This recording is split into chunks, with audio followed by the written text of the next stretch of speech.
Well, here we go. This one should be a lot of fun today as Kings Court.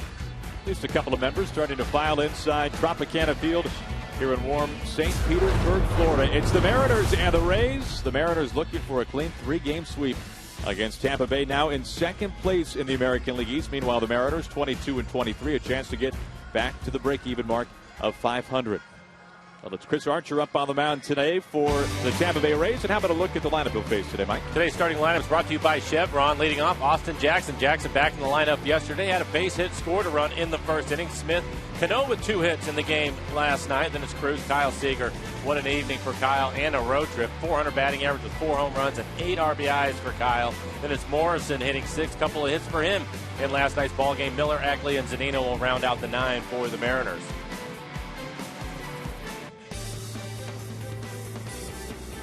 For Chris Archer, we'll take a look at his pitch selection on the air. 55% fastballs, a lot of sliders. He's right at 38%. A few changeups today, basically fastball, slider. 95 miles an hour with his fastball.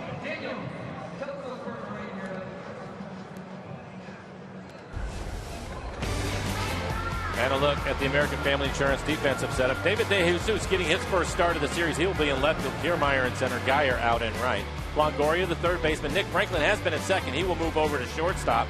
Elmore and Forsythe on the right side of the infield, and Rene Rivera will do the catching. Well, Archer this year has been fantastic. 26 years old, out of Raleigh, North Carolina. Now in his 4th season with Tampa Bay. He's allowed a single earned run or less in 6 of his 10 starts entering this afternoon. Comes in with the 6th best earned run average in the American League, with a ton of strikeouts. 70 punch-outs over 60 innings. He faces Austin Jackson to begin the ball game today. And the first pitch from Archer is on the corner for a strike.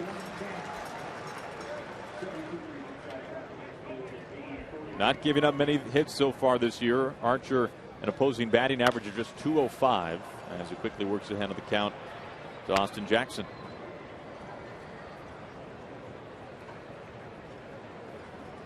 Archer also does not give up many home runs, only 4 this year, as Kevin Cash, first-year manager, the man on the left there.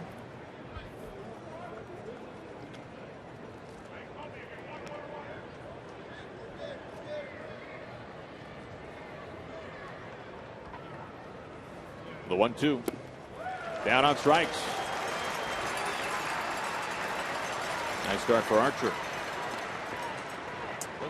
It was a slider, 89 miles an hour. Is one of the reasons why it's so tough on right-handed hitters. It'd be difficult for the right-handed hitters in the lineup to lay off of his slider. Be right around 88 miles an hour with it. That's one of the better sliders we're going to see this year. Yeah, opponents batting beneath 200 against that slider. And as you saw the graphic earlier, really a 3-pitch pitcher. The fastball, the slider, the changeup. Now facing Seth Smith.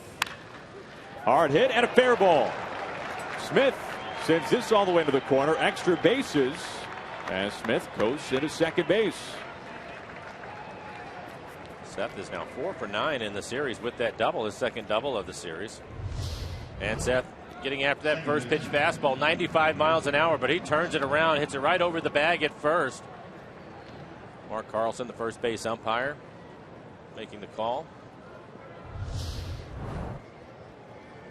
1 out and a man in scoring position, and this has been a trend in this series, and even a little longer than that from the Rays side of things. The Rays have fallen behind each of the last 3 games, which includes the series finale with the A's before the Mariners came to town, before the first out of the game has been recorded.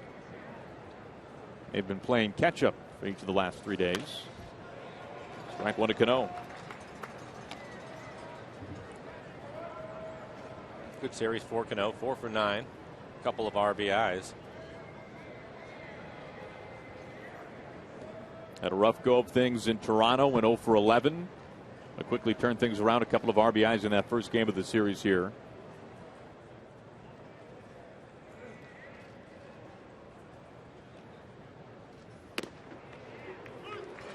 And behind 0-2.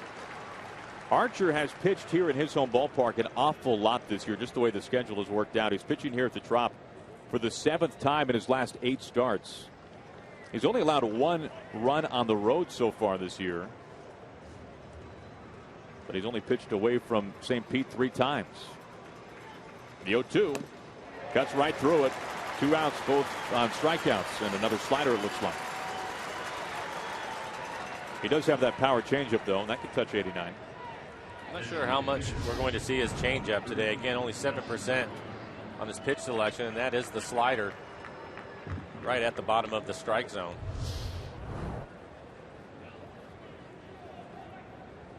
Take a look at the American League strikeout leaders, and Archer right there towards the top. He and Felix. Kluber had that 18 strikeout game against the Cardinals. That really helped to lift his strikeout numbers as if he needed a whole lot of help. Although it was a rocky start to begin the year for Kluber, who we will see tomorrow against James Paxton. Game 1 of a 10-game homestand.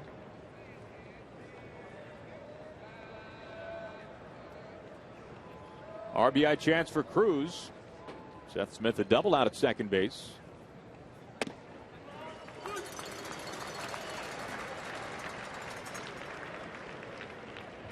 The Mariners guaranteed now a winning road trip with the win last night. 5-3 on the trip after losing 6 of their previous 7 games away from Safeco Field.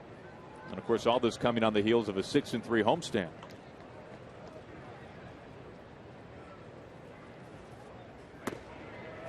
Two balls and a strike to Cruz.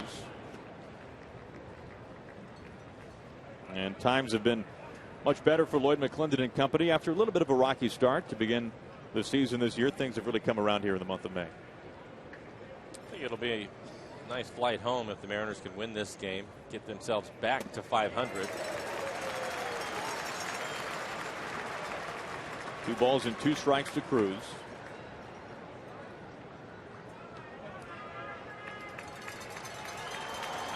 During this first inning, Archer is throwing hard. 95, 96, and he's consistently sitting there, along with the 89-mile-an-hour slider.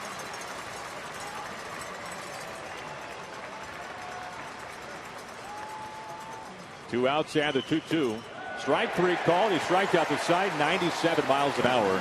And Cruz not looking.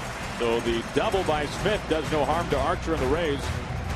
The king, Felix Fernandez, getting ready to take them out. We go to the bottom of the first here in St. Pete.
Dealing in the first. Now it's Felix's turn as the king, getting set to make start number 10 on the season. He brings a .219 earned run average here to Tropicana Field.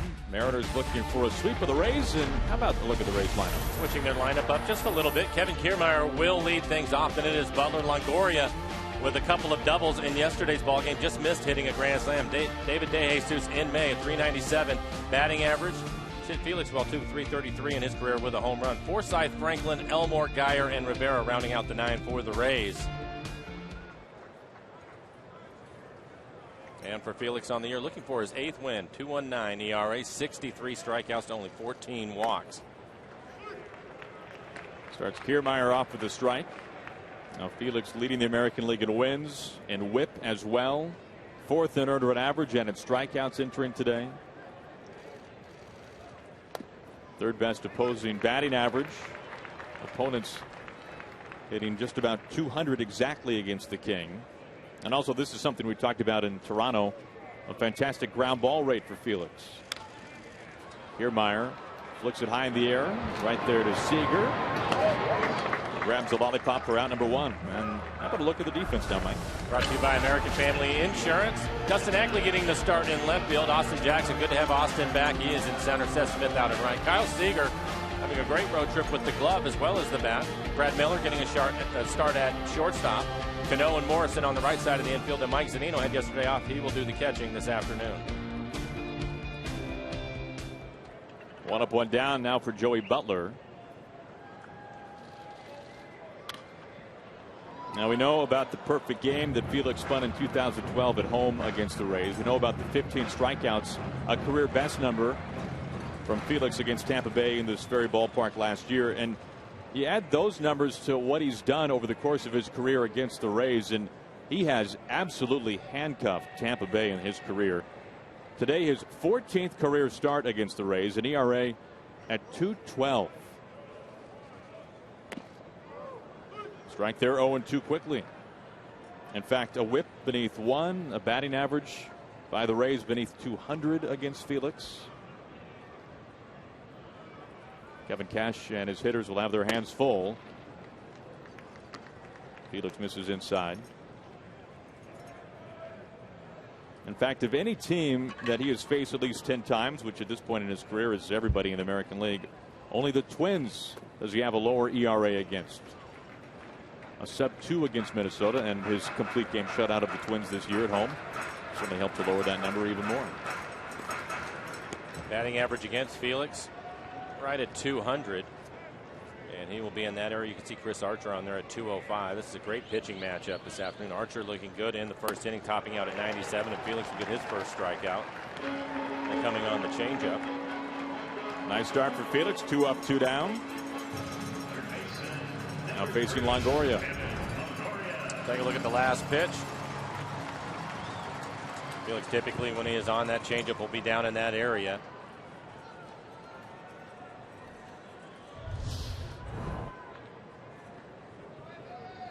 Longoria, a 10-game hitting streak, and he was about an inch away from winning the game last night of the 9th inning for the Rays. The bases were full, a grand slam that hit off the yellow padding, the yellow rail on top of the fence in left field. Missed it by about the seams of the baseball. And hit right off of that. Doesn't get much closer. For Longoria, hitting 250 off of Felix in his career. That's over 24 at bats. In those 24 at bats, Felix has been able to strike him out 11 times. Longoria right now ahead of the count.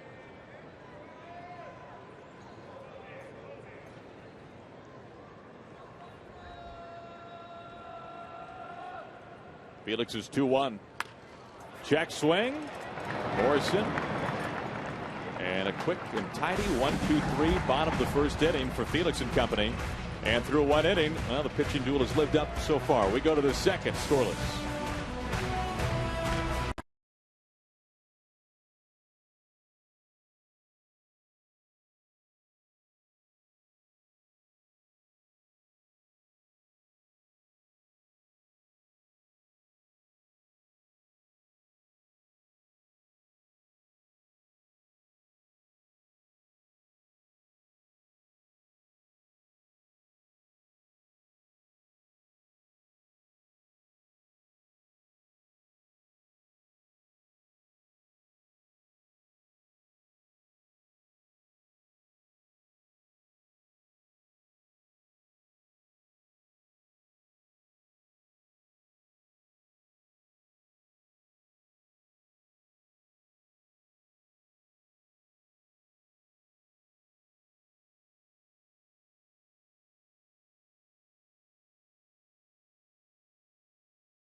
By Honda. Get a dream deal on your favorite Honda now at your Honda dealer.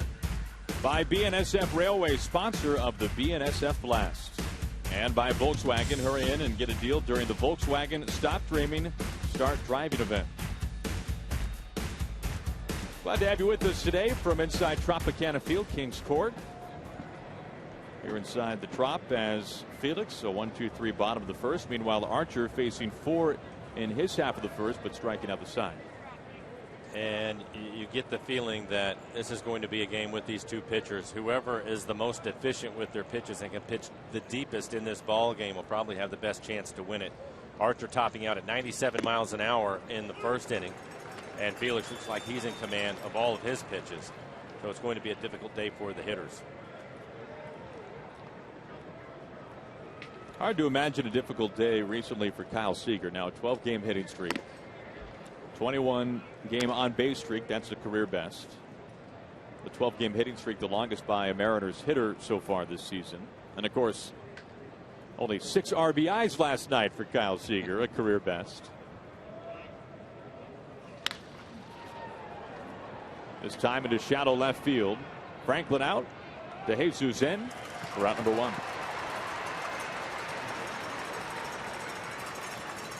Now they should just give Archer a standing ovation for retiring Kyle Seager. It's been that kind of a series for Kyle. I was so impressed with it was obviously the grand slam was great, but the home run that he hit the center I was impressed with. For the most importantly because it was on an 0-2 pitch against a really good pitcher in Boxberger. And I found it interesting in the notes today that Kyle on that 0-2 pitch with the homer in extra innings, it's the first time that has happened since Edgar Martinez did that back in 2001 against the Boston Red Sox. So a rare feat. And some good Much company. more rare than I expected it to be. No, you're right. Now the 2 men that he homered off of yesterday, McGee and Boxberger, some of the toughest in the American League. 2 balls and no strikes to Logan Morrison, his first at bat. 1 out, nobody on. Archer, after giving up 4 runs, 3 of those earned in his season debut. He was the opening day starter for Tampa Bay. Then went into absolute lockdown mode. 4 straight starts of scoreless pitching for Archer. He had a phenomenal month of April. In fact, he had a sub-1 earned run average in April, a .84 ERA. One of the issues for Archer this year, he has received hardly any run support. In fact, the Rays have not scored him a run in his 4 losses spanning over 20 innings. Into the shift. Elmore gobbles it up. Out number 2. How about a glance at the Sleep Country Mariners calendar and this road trip, which has felt like, what do you say, Mike, about a month? Looking forward to getting home, Aaron. Looking forward to getting back home. It has been a productive road trip, however, for the Mariners. Guaranteed. Good homestand. They have a great homestand coming up. Will not be an easy series against a suddenly hot Indians team, although they are being pummeled right now. Or excuse me, they are the ones doing the pummeling to the Rangers, 10-0 as they play in the 4th. But then the Yankees and then the Rays coming to town as well. First pitch strike to Miller.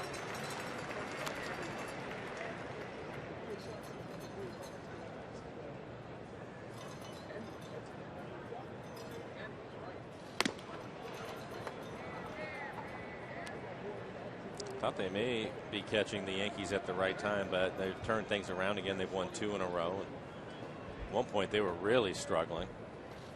They had lost about 10 of 11 at one point, including 6 in a row, before just absolutely dismantling really the best team in the American League. That was the Kansas City Royals. And they scored 14 runs. They beat Kansas City 14-1. That was earlier this week. You can take a look at the American League East standings, and a half game separating 1 and 2, and then a game and a half separating 3 through the bottom. The tightest race in baseball this year. 2 balls and 2 strikes to Miller. But the Rays entered this series with the Mariners in first place, but the Yankees, as you just saw, have now taken the lead, at least temporarily. First 3-ball count today from Archer. Not missing by much. No, he actually took a step towards the dugout. I think he thought he had the strikeout on the outside corner, but it was just off the plate. Payoff pitch to Miller. Slicing foul.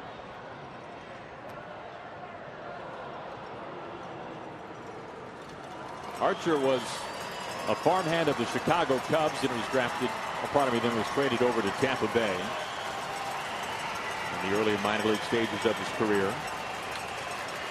Has pitched only in the big leagues with the Rays. Once again, the 3-2. And Miller down on strikes. That's the 4th strikeout now for Archer. 4 of the first 6 outs. As Felix getting ready to come back out to the bottom of the 2nd.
Some of the Kings' loyal subjects making the trip here to Tropicana Field.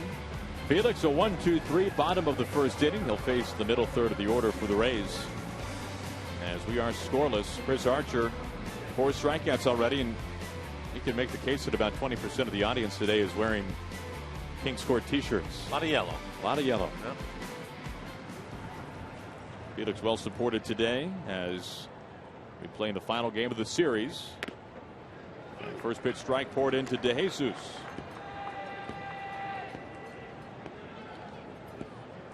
We've seen DeJesus as a pinch hitter each of the last 2 games, this time in the starting 9. Right back up the middle. Felix survives that line drive.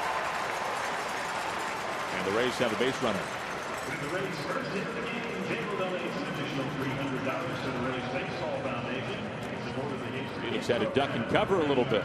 We talked about DeJesus in the lineup, and I mentioned it, a .333 hitter against Felix in his career with the home run. And he gets an off-speed pitch. We'll take a look at it. Looks like the curveball. It is the curveball. He hits it right back up the middle. Don't see that very often. League hitting just .080 off of Felix's curveball. And steps Forsythe. Starts him off with strike 1. Well, the Rays at this point now have lost 13 of their last 20 games after winning 9 in a row before the recent skid.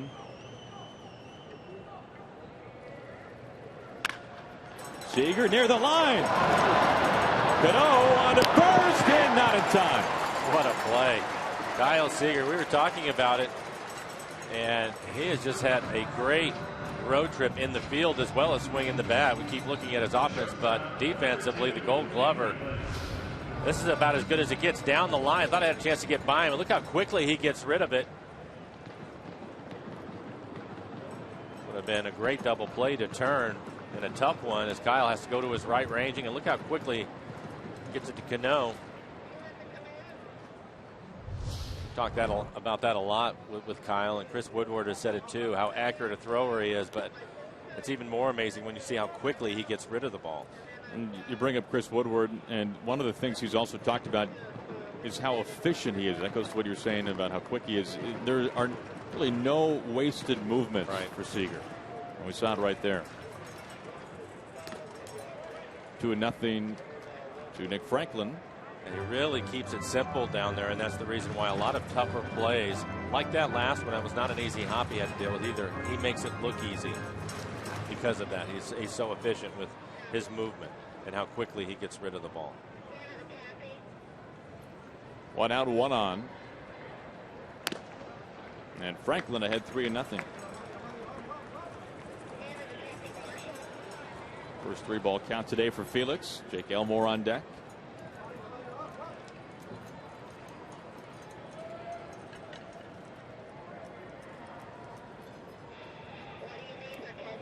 Franklin taking all the way, and rare to see a 4-pitch walk from Felix, but that's what happens here. 2 on now for Elmore.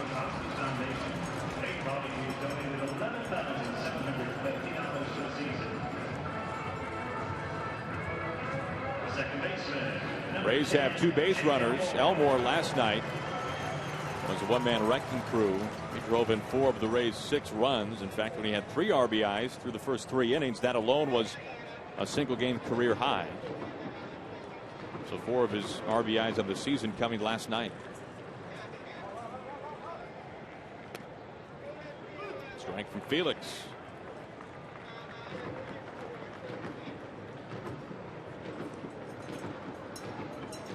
You can see what he's done in May, and some somewhat limited at-bats. Prince Fielder having a phenomenal month. Same with Kipnis. Seager once again to Cano, and in time to first base. Around the horn they go for a double play to end the inning, and with the Rays having 2 on and 1 out, Felix gets out of it pretty quickly. It's on to the 3rd as the Mariners and the Rays remain scoreless.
And the Rays scoreless as Chris Archer will face Ackley, Zunino, and Jackson.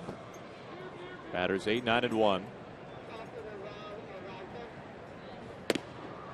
And he starts Ackley off with a strike.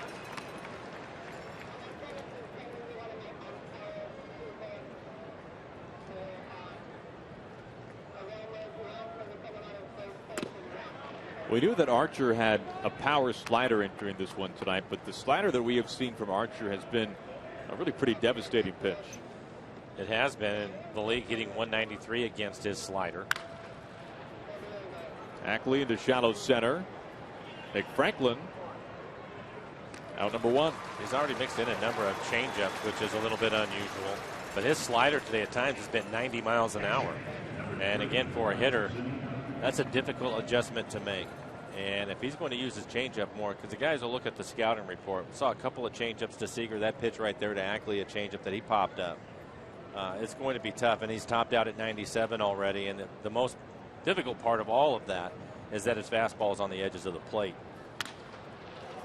Zunino the opposite way towards the pull, and this is a foul ball. You know, you mentioned his changeup, and Archer last year, watching Felix strike out 15 Rays hitters from the dugout. Of course, Archer was pitching in that game. He said the next day from inside the Rays clubhouse that he learned from Felix that the changeup can be a power pitch. He said what you've always been taught ever since Little League is that you have to have so much separation between your fastball and your changeup.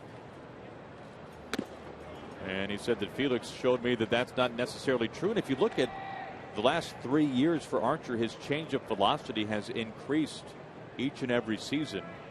And it's something that he's not afraid to shy away from now, a power changeup. Zunino the opposite way once again. Geyer floating back, and he's there to make the catch for round number 2. Safeco Insurance and the Mariners invite you to do more with the Grand Slam family package. Get 4 tickets, hot dogs, and Pepsi soft drinks for one low price tomorrow against the Indians. Visit Mariners.com to pick up family package tickets today. Well, we've seen his changeup in this one, Aaron. It's been 86, 87 miles an hour.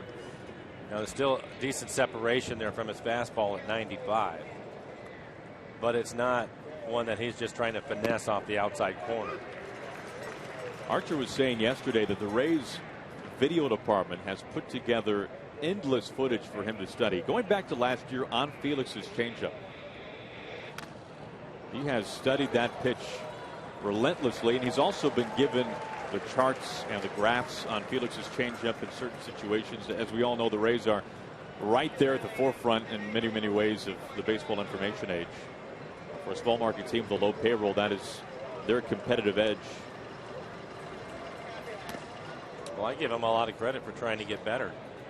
He's a bright young man, and he certainly is aware of Felix and his career and what he has done. And if you have the ability, it's one thing to study all those things. If you have the ability to make that pitch work for you, why wouldn't you do it? Check swing. Goes around. That's 5 strikeouts now for Chris Archer through 3 innings.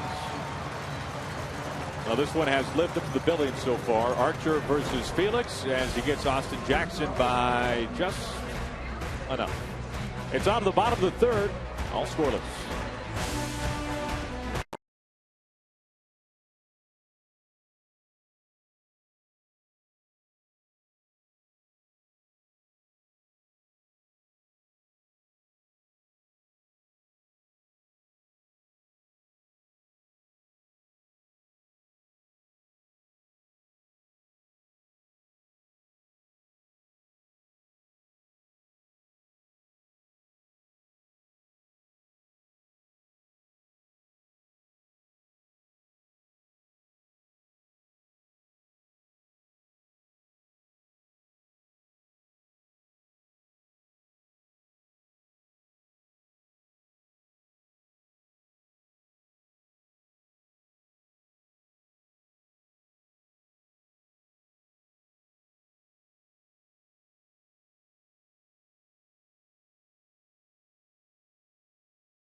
Kyle Seager. Big Fish Casino, big catch, and more early on today, Mike. We'll take a look at the play with Kyle down. Third baseline, able to backhand the play. Tried to turn the double play. They weren't able to do that, but a great play by Kyle taking a double away. First pitch swinging, a little flare caught there by Cano, and Geyer is a quick out number one.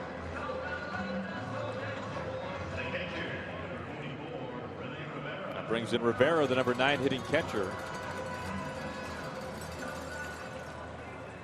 Felix and Cano having a quick chat.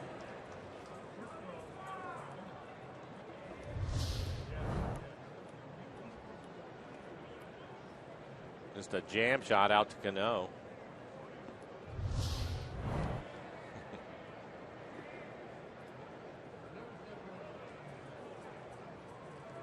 First pitch to Rivera.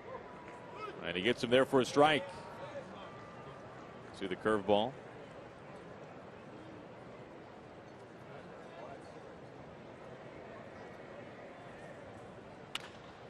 Up the middle and through. A 1-out base hit for Rivera. Second hit today for the Rays. Both have been singles.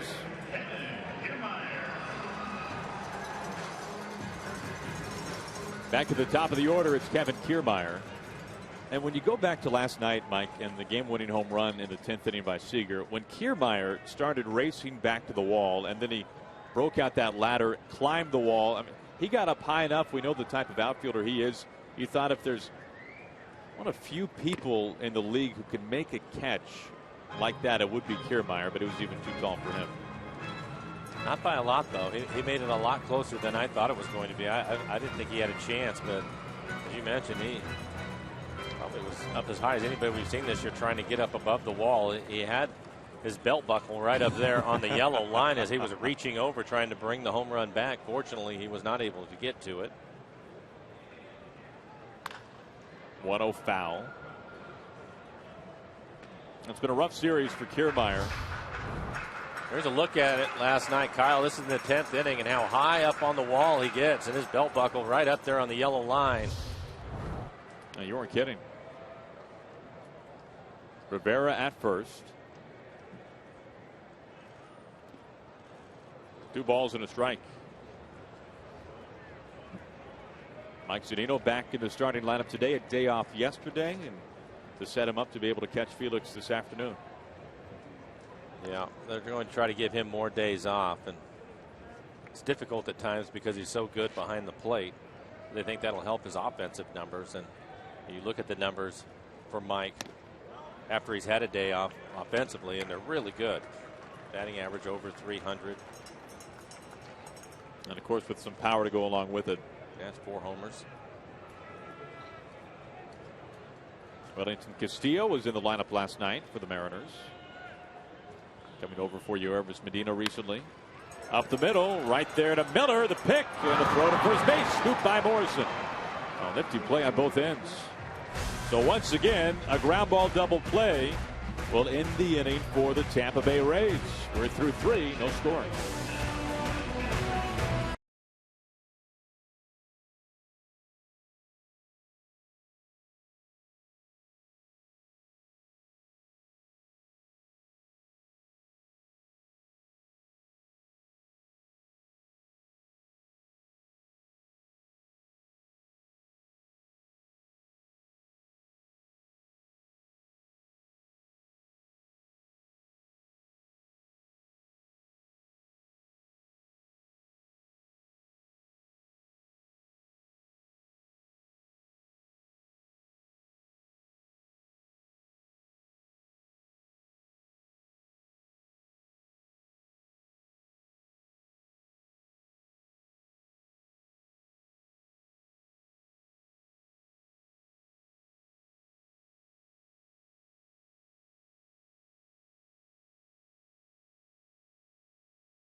changer in this one today early on. Last 2 innings, Mike, the Rays have had a couple of base runners, and they've both been wiped away. Well, we talked about Felix in Toronto and all the ground ball outs. Kyle Seager starting that double play. The second one a little bit tougher. Tough hop for Brad Miller, but he's able to pick it going back up the middle. And then Logan Morrison will help him out at first. A couple of double play balls for Felix. Gets him off the field. Saves him a few pitches. All those things are important, but a good play by Miller on that last double play to end the third. Felix just 30 pitches so far through 3 innings. And Archer in great shape as well with 37. Archer has faced off against some top-tier starters this year and has fared well along the way. Number of Cy Young Award winners that he's seen this year. He's been dueling against Scherzer in years past when he was with Detroit. R.A. Dickey as well.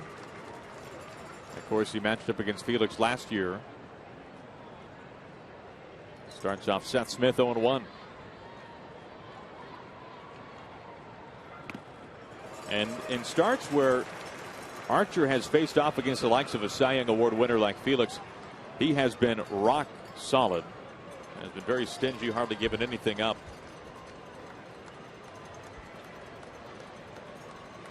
The 0-2.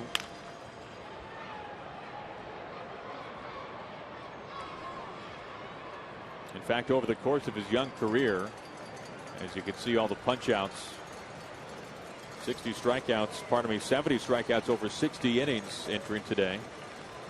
And we will see the Indians coming to town. Corey Kluber versus Paxton tomorrow night at Safeco Field. Missing to make it a ball and 2 strikes. But in over half of Archer's starts in his young career, he has allowed 1 run or fewer. So runs few and far between against Chris Archer.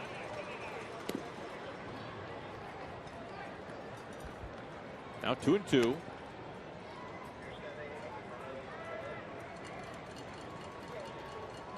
.42 pitches, 28 strikes for Archer. The shift is on for Seth Smith, who doubled his last time up. And he gets called looking. That's the 6th strikeout. Aaron, I think one of the things that separates a major league pitcher from everybody else is their ability to throw their off-speed pitches for strikes when they're behind in the count. And we'll take a look at this last pitch. That's an off-speed pitch. Looks like a changeup. And then if you are able to do that and have a plus fastball, which Archer has, it's going to be a long day. It makes things really, really tough. And he will not just give in to hitters. Throws that breaking ball over the outside corner. And if you can do it early in counts, it just really puts you on your heels as a hitter. You get so defensive right away. It makes it difficult. Cano calls time. Which is something that obviously is one of the great things about Felix is he has 4 pitches, all of them pluses, and he will throw them at any time. And we've seen, heard a lot of hitters from opposing teams talk about that with Felix. His stuff is so good, but his ability to throw all of his pitches whenever he feels like it makes it difficult. Hard to catch him in a pattern. It's difficult. 2 balls and a strike to Cano.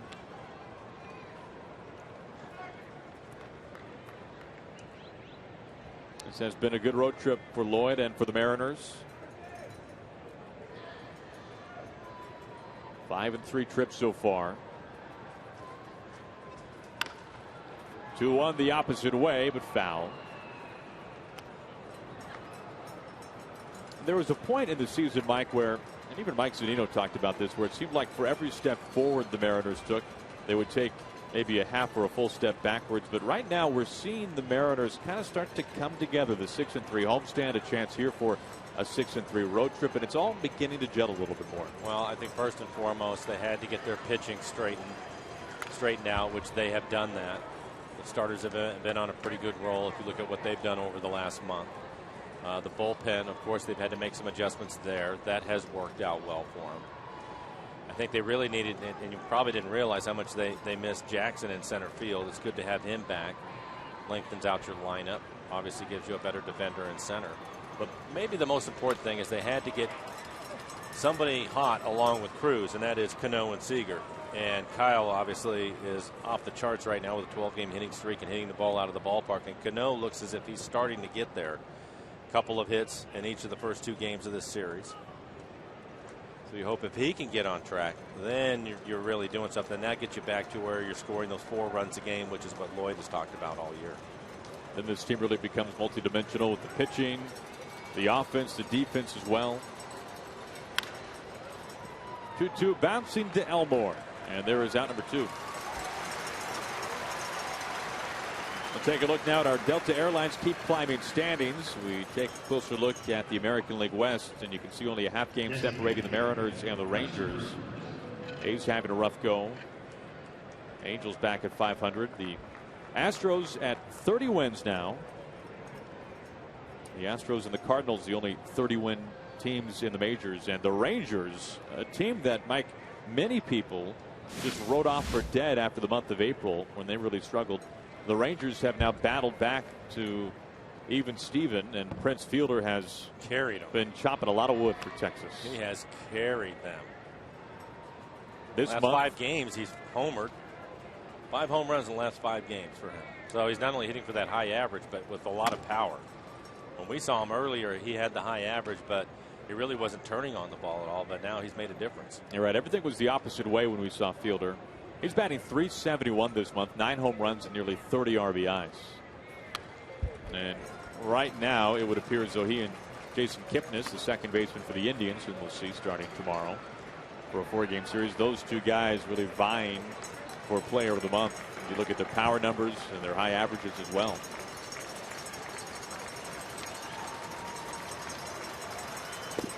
Cruz down on strikes and make it 7 punch-outs for Chris Archer, who has retired the side in order for now the 3rd straight inning. It's on to the bottom of the 4th. It's the Kings' turn.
Going to love our post-game fireworks show this Friday following the Mariners-Indians game. It'll be a pyrotechnic party set to the sounds of the 1990s. Get your tickets now for fireworks night at mariners.com. It'll be nice to get back home. Beautiful Safeco Field waiting for us. Mariners wrapping up a 3-city, 9-game road trip. It was to Camden Yards, then on to Rogers Center in Toronto, and here at the Trop now. A lot of Mariners fans coming out today. Felix facing Joey Butler, the DH, for Kevin Cash this afternoon. You can see Felix's pitch count. He's in fantastic shape. Looks like we're going to have great weather through the weekend. Be nice to get home. Go out in the sunshine when it's 75 and not 95, which is what we're in here. With about 85% humidity. All right. It's that effect of when you walk out of the hotel with your sunglasses on and all of a sudden they fog up. Took a day or two to get used to that. 2-0 to Butler.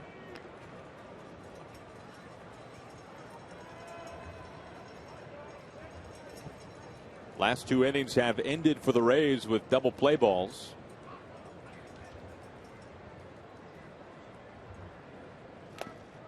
On the season, Felix has been one of the best ground ball pitchers in the game. In fact, 4th in the major leagues in ground ball percentage, 2nd in the American League.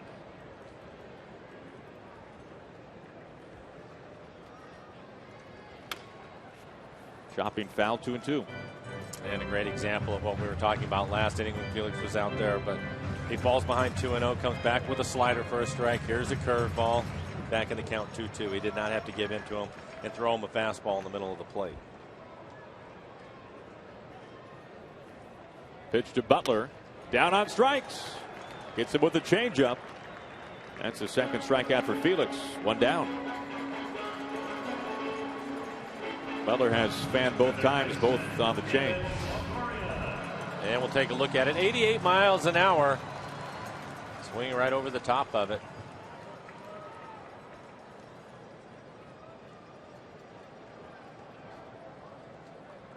One down for Longoria. Grounded out to Morrison in the 1st inning. This time a ground ball to Brad Miller. 360 and a strong throw to first.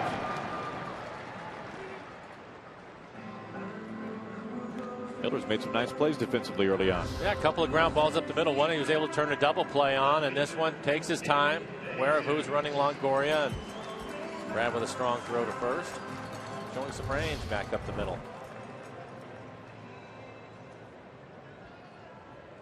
Two up, 2 down, now facing DeJesus. Felix has retired the side in order in 2 of the first 3 innings.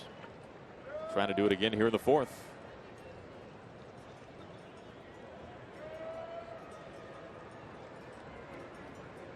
DeJesus was one of the Rays hitters last year who was in the lineup when Felix struck out 15, a career best. And it was amazing to hear DeJesus say the next day that Felix really did nothing different than what he usually does. It was just typical Felix, which is kind of scary to think about if you're an opposing hitter. He could do that every 5 days.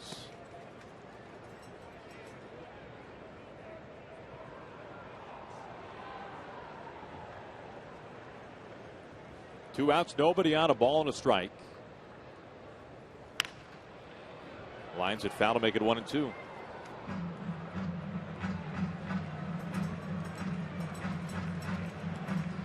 When we get to the 5th, it'll be Seager, Morrison, and Miller due up. 5, 6, and 7 for the Mariners.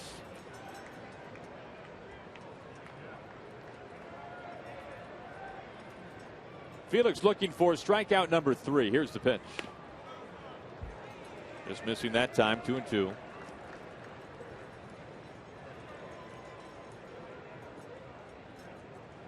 Felix always working in long sleeves, even inside. You could say the same about Rick Waits, watching on from the dugout.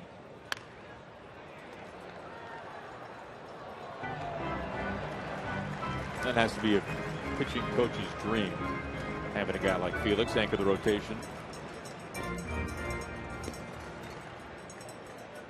Let's talk about it with Felix, and I asked him, what is it that you work with Felix on? And he said that basically all Felix wants him to do is to watch him throw his curveball early in the game and see what he thinks about it.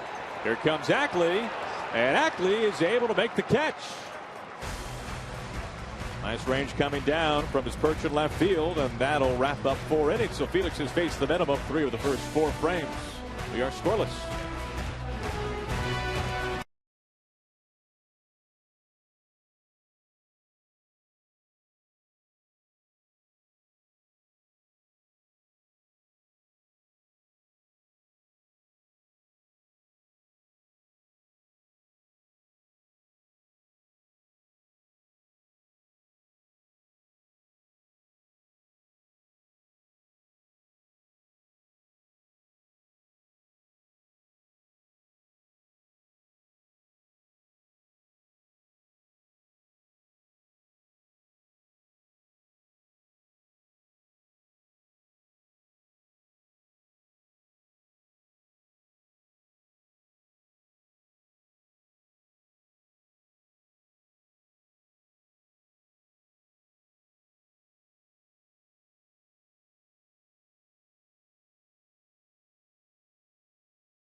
The Rays scoreless as we go to the top of the 5th, and the duel has delivered so far through 4 scoreless innings. You can see the comparison here of Felix versus Chris Archer. Felix's pitch count in superb shape. Archer has struck out now 7 Mariners hitters. Seager leading things off, looks at ball 1. Archer's career best in terms of his strikeout performance is 12. And as you see where Seager stacks up with a 12-game hitting streak. And in in Seager's last at bat, we saw that changeup come out a number of times. A couple of changeups in his first at bat, and right here 2 more changeups.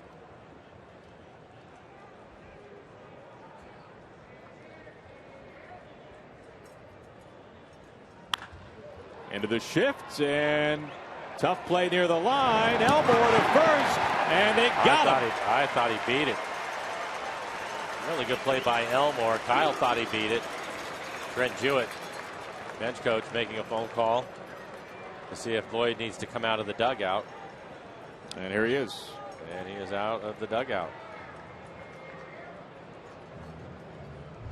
Kyle, it seems as if he turned it on the last couple of steps, knowing it was going to be a close play.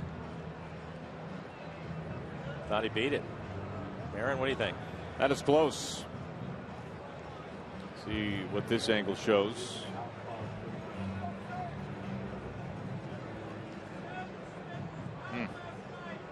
Again, it's when the ball hits the back of his glove.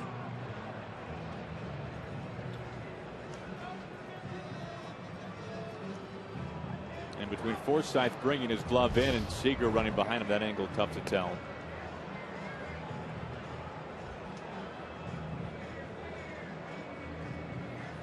Well, the odds fall against Seager's favor since he was originally ruled out, so they will have to find something to convince them otherwise at this point. That is awfully close. It seems like we've seen more challenges in these two and a half games than we have the entire road trip. I think he beat it. We've had one challenge each of the last 6 games. At least one. Well, you're right, Mike. We had a few challenges in last night's game, and in the post game, Kevin Cash, the manager for the Rays, was not happy at all about the way that went, especially the play at the plate where Seth Smith slid into home plate. It was a close play. He was called safe. They went back to look at it, and they did not change the call, and he thought that there was enough evidence, apparently, that he should have been called out, and was not happy at all. A little outspoken. A little bit outspoken about it. Well, here we go. Wow. So Seager out. And you wonder if he had been called safe, if they would have had evidence to overturn that if Kevin Cash had challenged. It was that close. Exactly, and that's the key to it. We were talking about the play at the plate last night. Smith was called safe, and I think if they had originally called him out, I doubt they would have changed that, and maybe this is the same situation.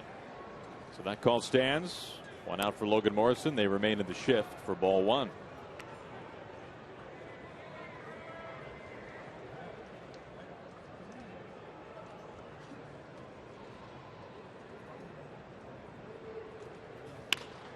Up the middle, drops it in for a base hit. 1 out, 1 on, and let's go back to the Ford Sports Desk and bring in Angie. Shortstop, Brad Miller.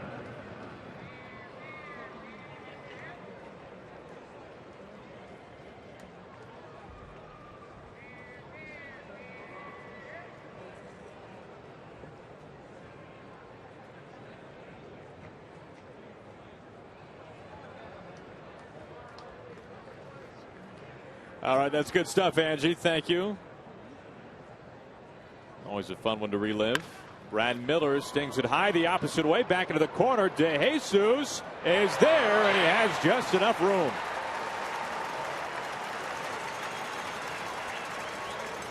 Some opposite field power by Miller, but not quite deep enough. Well, it's interesting down the left field line here. It's 315, and then it jets out with a short wall, so you can actually hit a fly ball like Brad just did and maybe sneak it over the fence for a home run. We'll take a look at it. High fly ball. It is slicing towards the line as De Jesus will go back, and you'll see him make the catch. And that short wall will be just to his right. 2 outs for Ackley. Logan Morrison at first base after the single. There's a look at that wall.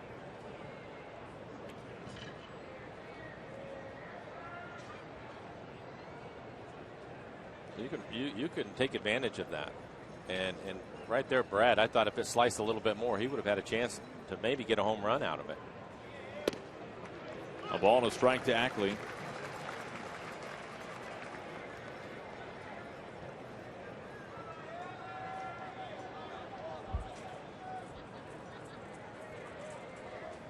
Mariners trying to get something going against Archer. They've had a man at second base just once. That was the Seth Smith double.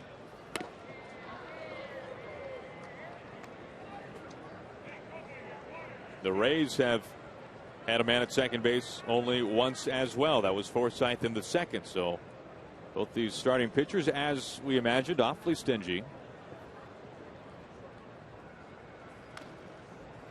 2-2. But that being said, it's not always the case that the duel lives up to the billing, and it certainly has early on. No, you're right. And it seems, and I wonder sometimes, if the opposing pitchers, they know that it's going to be, or they feel that it's going to be a low scoring game and they can't afford to make mistakes. If one of them thinks about it too much, you see him get a little bit too fine and start pitching off the plate, get into some bad counts, and it costs them. That doesn't appear to be the case today. Archer talked about that a little bit yesterday. He said in a game like this, against as good of a competition as you will find in the game facing Felix, he said, I will tip my cap before the game, pay my respects to King Felix, and then it's go time. And he knows that in a game like this, he has to be at his very best because Felix always is. Right. The 2-2. Full count.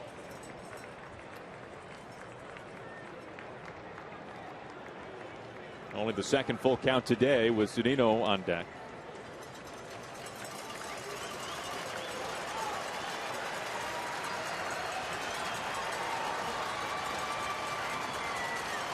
And Archer would like a new baseball. Archer is a prolific reader. And he said yesterday the book that he's working on right now is Satchel Paige's autobiography, which is very appropriately named Maybe I'll Pitch Forever. Of course, Paige, he pitched, made a start with Kansas City when he was 58. Lomo at first. There he goes. Ackley cuts right through it, grazes it back to Rivera's glove. And that is the 8th strikeout this afternoon for Chris Archer. It's on to the bottom of the 5th inning. We are scoreless.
versus Archer in this one today. And this Saturday, join us at Safeco Field for Nelson Cruz Bat Night. All kids receive a Little League-sized Nelson Cruz baseball bat. Line up your tickets today at Mariners.com and be sure to arrive early on Saturday for Nelson Cruz Bat Night. It's on to the bottom of the fifth. Logan Forsythe facing the King. Felix only 2 strikeouts, but he has been cruising through this Rays lineup. And starts Forsythe off with strike 1.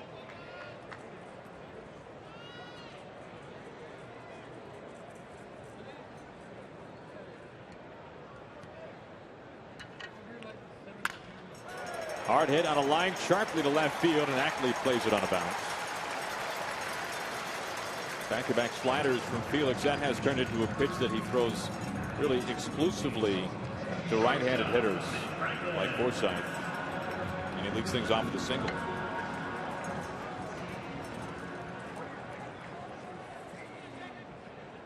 That brings in Nick Franklin, who walked on 4 pitches, the only walk so far today from the King. Franklin has played in less than 10 games this year for the Rays after starting the year on the disabled list. Tweaked an oblique in spring training down in Port Charlotte.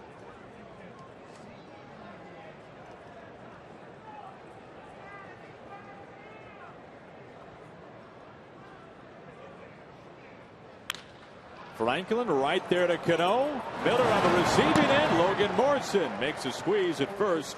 That's the 3rd ground ball double play the Rays have found their way into today. You mentioned the numbers. Felix putting the ball on the ground, and we certainly saw a lot of that in Toronto, and he's done an excellent job of it today. Every time the Rays feel that they're going to get something going against him, he gets the double play.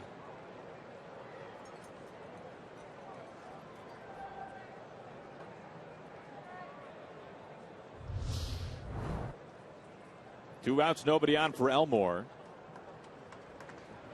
Elmore bounced into an inning-ending double play back in the second.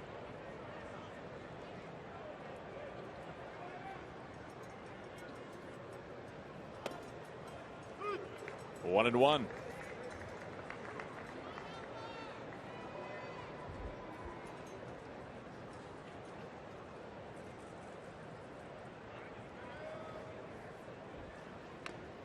Bunt shown this time and 2 strikes.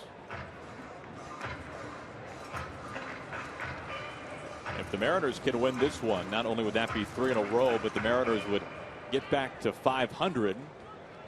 Right now 22 and 23.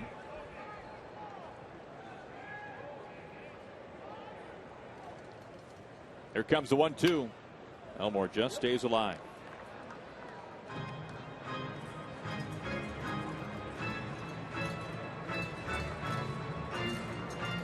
Felix a pitch away from number 50.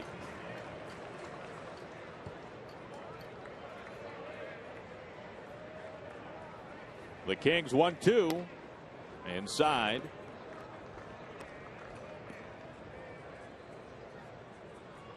Felix today making his 10th start of the season.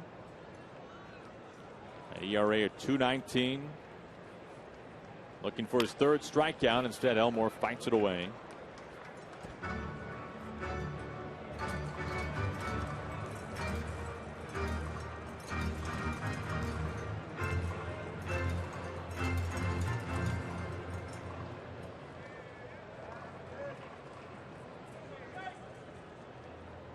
Felix ready, Elmore ready. And the 2-2, there it is, the 3rd strikeout for the King.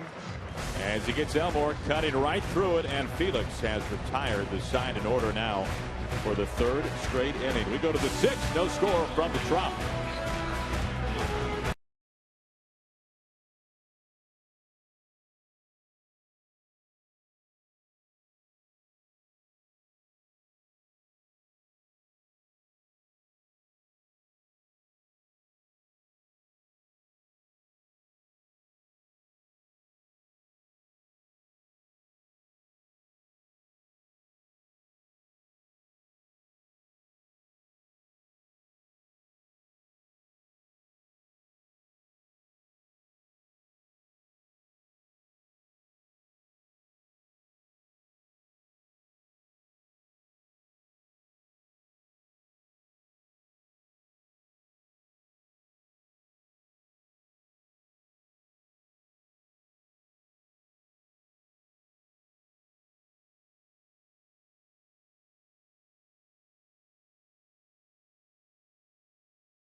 15 minutes could save you 15% or more on car insurance. By CenturyLink, your link to what's next. And by Money Tree, proud to make a donation to Mariners Care for every Mariners win. Now the Stingray tank here inside Tropicana Field. Out in right center. First pitch to Zunino. Missing. That tank is well within Zunino's range. 9-1-2 due up for the Mariners. Always a fan favorite. Archer has been dealing this afternoon. No surprise. Archer with 8 strikeouts over the first 5 innings.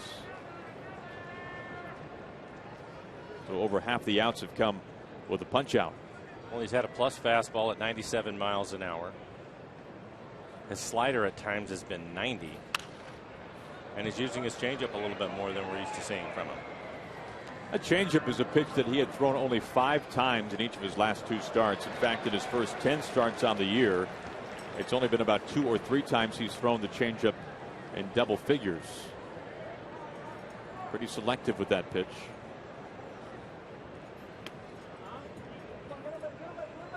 And if that's the case, Mike, if you're using that pitch only a handful of times, your fastball and your slider has to be really good.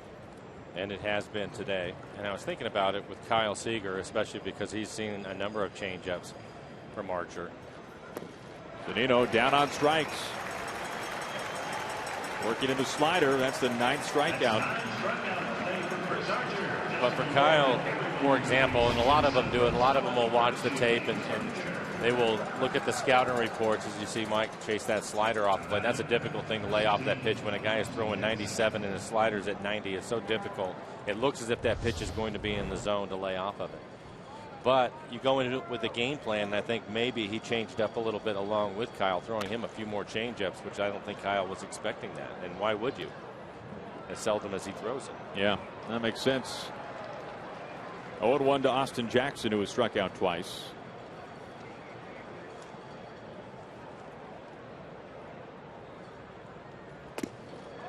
And it's quickly 0-2. Or you can take a look at his pitch selection. 55% fastballs. That's surprising. I'm surprised that's not a higher number with as hard as he throws, but 38% sliders. Up and in. In fact, so far today, as we are 1 out into the 6th, there's only been 2 Mariners hitters who have not struck out. That's Seager and also Logan Morrison. Everybody else with at least 1 punch out. Check swing. He's got a piece.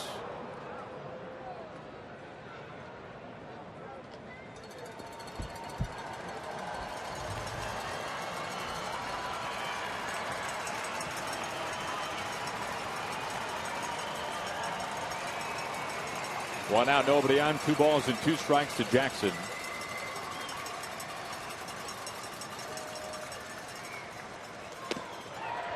On the corner for strike 3 at 97. Pretty borderline there. That's a tough pitch from Archer, who has now fanned 9. May as well take it because you're not going to hit it. Make it 10 strikeouts for Archer. Now stick around after the game for Mariners postgame presented by Delta Airlines.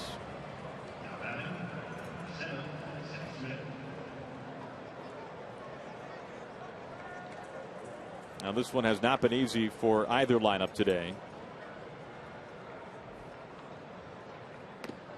Strike 1 to Smith. And a changeup. Seth was able to double his first time up. He jumped on a first pitch fastball, and since then he's seeing more off speed pitches from Archer. Archer is now 2 strikeouts shy of tying a career high. He fanned 11 earlier this year. That was against Toronto. That was in mid-April. 1-2. But Archer 12 punch-outs last season in August against the Rangers. Needed 108 pitches to go 7 and strike out a dozen.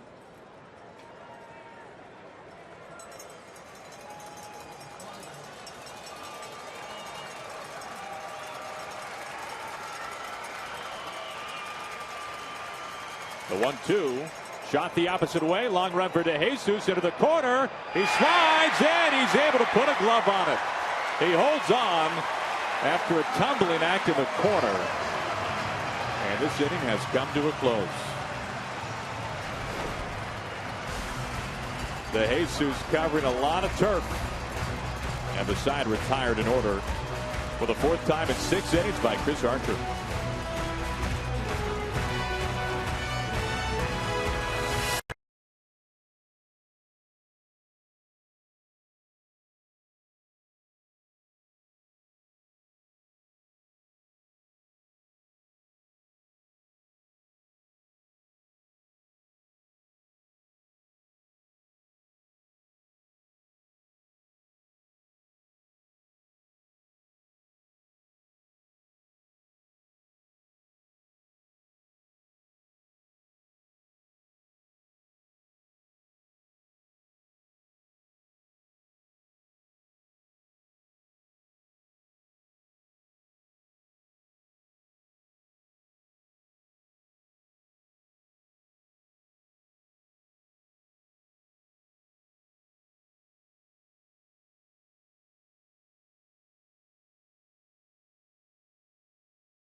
You didn't know by now the King has loyal followers from coast to coast, and many have come here today here in St. Pete inside Tropicana Field, bringing their own K cards, one form or another.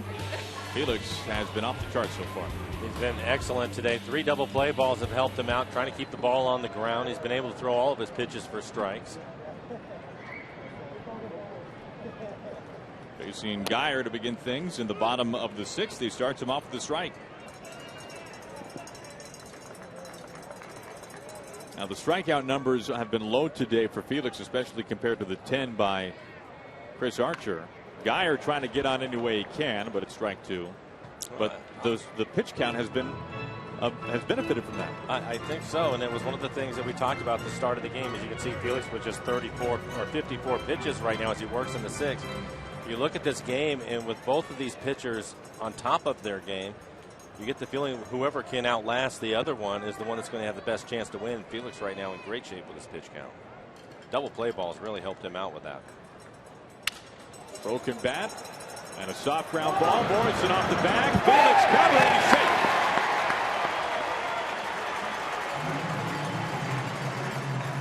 safe. There's Geyer trying to butt his way aboard. This time a broken bat. Yeah, and this is one of the tough ones for the fielders. Morrison wasn't sure if he should go get it. He's not sure how hard the ball is hit. Oh, another close play at first.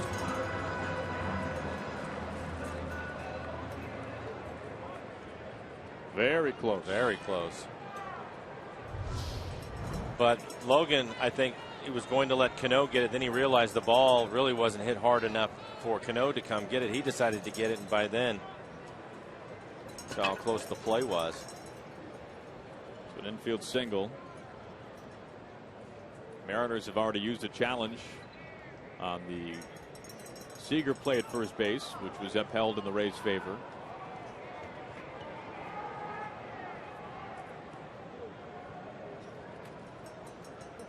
Rivera 1 for 1, a single back in the 3rd inning. Seager playing up at 3rd, expecting a bunt. For the Rays, they've had their leadoff hitter on 3 of the 6 innings. Felix has been able to work his way out of it.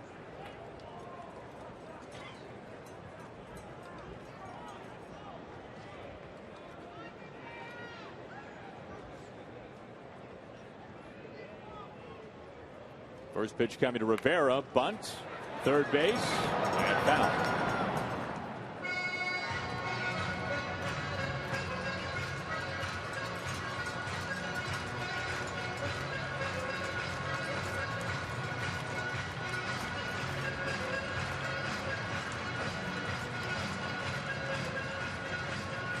Felix has already tied one of his best marks in terms of ground ball double plays with 3.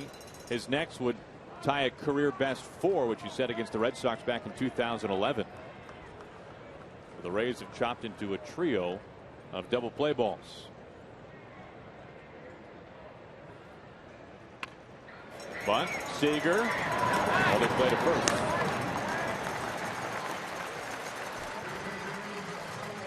Sacrificing himself, and that'll put a runner in scoring position for Tampa Bay.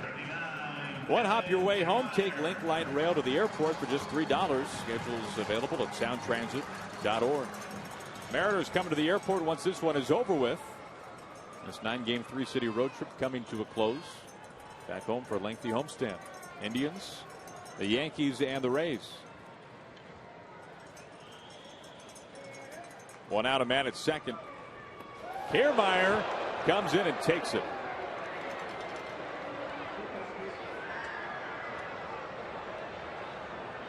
He is really hobbled. Wonder if that hit him on the ankle. Now, the last thing the Rays need is another injury. They are about as short-handed as any team comes.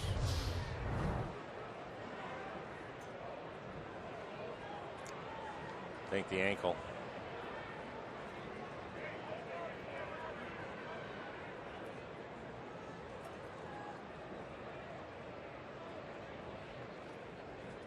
And it seems to always happen. No matter how much protective gear you wear, the ball will find where you're not wearing it.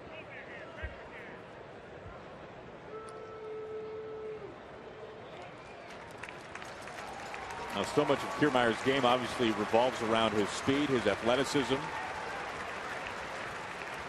It'll be interesting to see how he's able to play through this for the rest of the game.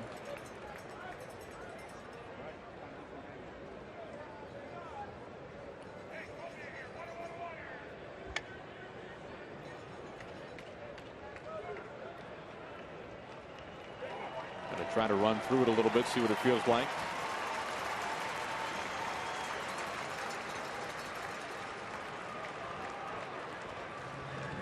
So he's able to stay in, and with that, the Rays have first and second with one out.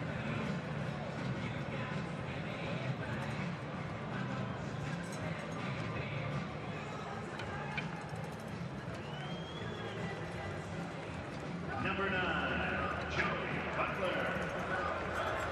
Geyer at second, Kiermaier at first, and it brings in Joey Butler, who has twice struck out on changeups from Felix.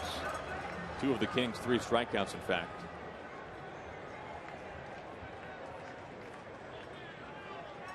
Go ahead run in scoring position. Butler off the mound, right to Cano. On to first, and make it 4 ground ball double plays. And 3 of them have ended an inning. Exactly what the King needed to dial up. We go to the 7th.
for either side, offensively speaking, but the Rays, they've had a couple of chances to get something moving as we take a look at our Columbia Bank difference of the game, but this is just the latest, Mike, of 4 double play balls. Yeah, and that last one was a thing of beauty. Players call it a room service double play ball. Hits the side of the mound, a big hop right to Cano. Ball was hit firm. All kinds of time to turn that one. 4 double play balls for Felix. And it is Cano to lead things off in the 7th. As we take a look at what these two aces have done so far. Archer, the opening day starter for Tampa Bay. One of the really true bright young pitching stars in the game. And we're starting to see a little bit of separation in that pitch count. And we talked about it after the first inning, Aaron. With both of them on their game, it may come down to which one can last longer than the other. Felix right now looking like he could win that race. To the opposite way, DeJesus has been busy. Able to keep his feet this time. Round number 1. For Archer, his season high is 110 as far as pitches go. That was back on May 2nd against Baltimore. Not quite at the 85 pitch mark so far tonight. This afternoon, rather. So 1 out, nobody on for Nelson Cruz, who struck out twice. Fastball and a slider the last time.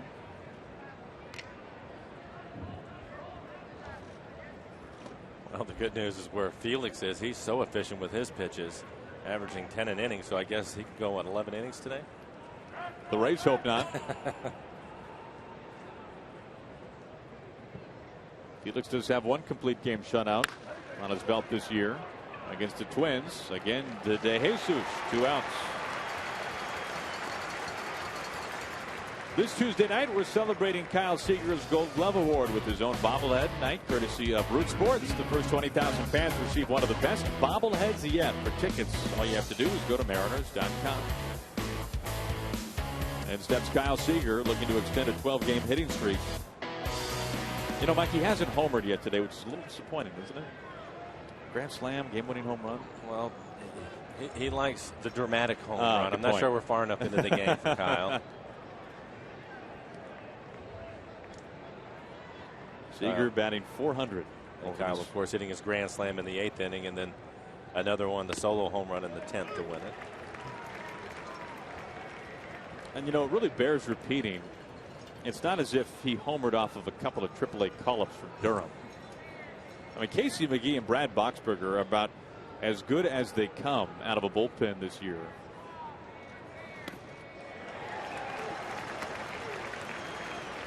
Oh, 2 now to Seager. The Rays bullpen as a whole has been solid, but McGee and Boxberger especially. Boxberger, their closer, has not blown a save this year. But last night was saddled with what turned out to be the loss. Archer has 10 strikeouts so far today.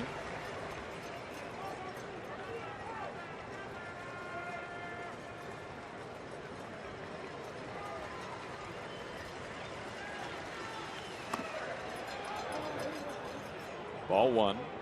In fact, those two, that combo of McGee and Boxberger, they had allowed a home run in the same game only once before in their careers together. That was last year against the Yankees, but never to the same batter. Seager got them both. The 1-2. Right through at 11 strikeouts now for Archer, 1 away from the career high. It has not been easy tonight for the Mariners offense. Side retired in order once again. It's time to stretch.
Washington's lottery win would change your bucket list? Play today.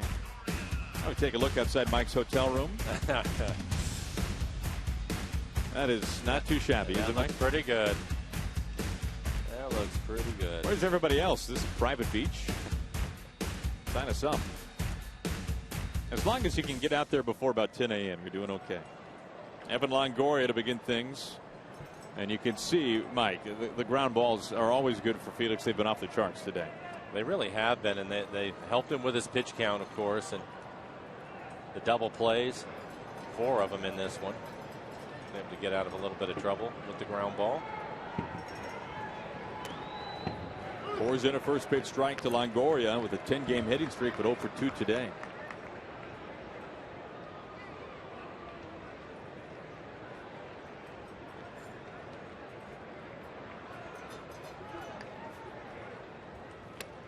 Oh, and 2.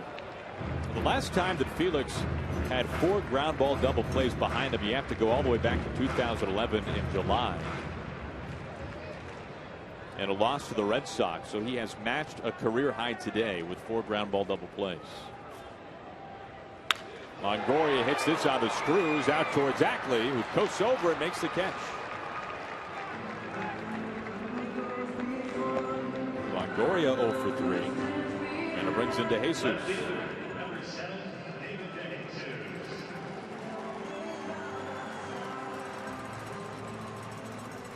So Felix barely above 60 pitches. 1 out into the 7th.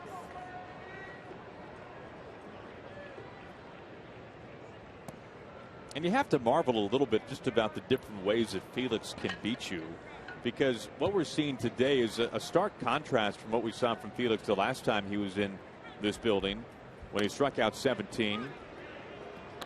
Pardon me, struck out 15, a career best. And today the strikeout's not there, but it doesn't matter because he's been getting the outs in different ways.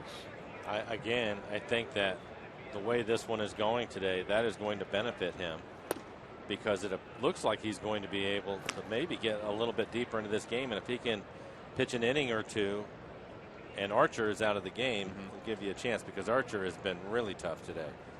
So these two are really going at it. Bad swing there from DeJesus, 1 and 2.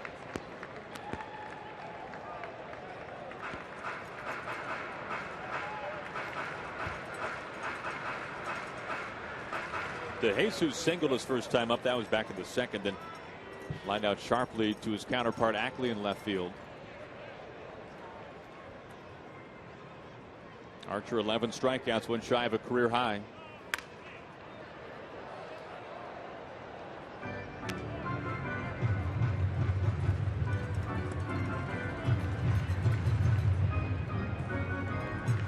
DeJesus having a nice year, batting over 320. He's in the lineup against right-handers.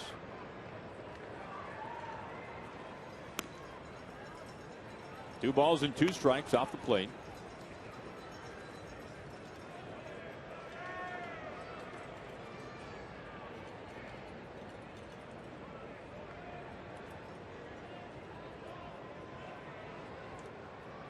And the Kings 2-2. Tight to the line and foul. Now, we talk so much about the Felix Ultra quality start, and it's incredible if you take a look. In some baseball circles, it has really been adopted as the Felix start. This is a stat that carries his name with it at this point, and you just as it should, and you don't see that from any other pitcher. But going at least 7 innings, allowing 2 earned runs or fewer. Has done it 6 times this year in 9 starts, including his last time out against Toronto. And if you look at the timeline since Felix entered the big leagues back in 2005, no pitcher is even close to the number of Felix ultra quality starts, and that is a large reason why it bears his name. But Cliff Lee and CC Sabathia, the next 2 closest to Felix, and the margin is over 20 games of separation. Felix with over 20 starts more like that. There's no comparison. Another strikeout. Felix picks up his 4th. 2 outs. We were talking about video and scouting reports referring to Archer earlier. If you look at this game today, Felix has changed up too. One of the things you and I were talking about before the game, Aaron, was Felix using his fastball more this year when he gets 2 strikes on a hitter, and really using his fastball a little bit more overall. In this game today, he's used his fastball right around 33%. That's it. A lot of off-speed pitches today. That's probably the reason why his strikeout numbers are down, but it's benefited him. Really has. Starts Forsythe off with a strike. First pitch slider.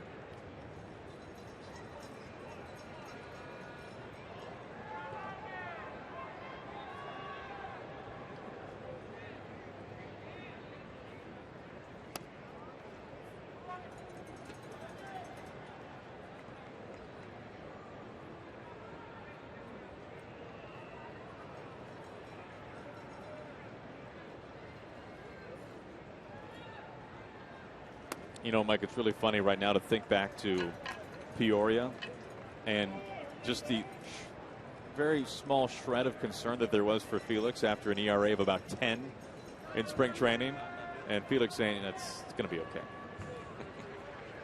I'll trust the king. Exactly. The 2-1, and the count tilts even. It was not a good spring training, though, for Felix. And it doesn't mean anything. He's getting his work in. Yeah. I think 10 years in the major leagues and the numbers that he was getting ready for the season. And I don't worry about him in spring training. If his velocity is where you expect it, he's able to throw his breaking ball. You're in good shape. And a couple of good curveballs right there. The curve that time, he faces the minimum. Here in the 7th, he picks up his 5th strikeout. And Felix has retired the side in order in all but 2 innings so far today. He is dealing here inside of the Trop. What a great game this one's been so far. We are through 7. Somebody's looking to score.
As Felix and Chris Archer have been dueling, Jake Elmore.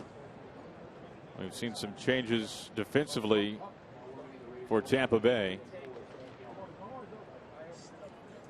Tim Beckham is in the game now at second base. Logan Morrison. Easy play there, 1 out. I'll bring in Miller. So DeJesus has shifted to right field now. Number 5. A lot of changes. Elmore is in center, the man you just saw recently. So Elmore, who started at second base, has moved to center field. Pardon me, Elmore is in left field. It is Geyer in center.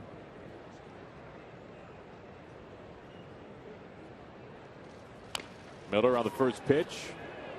Weak ground ball, tough play, and it's in time. 2 outs on 2 pitches, and with that, we'll check in with Angie back at the Ford Sports Desk.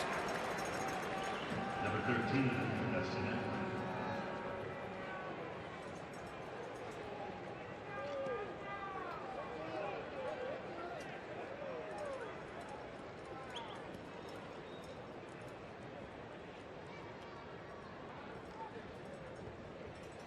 All right, Angie, thank you.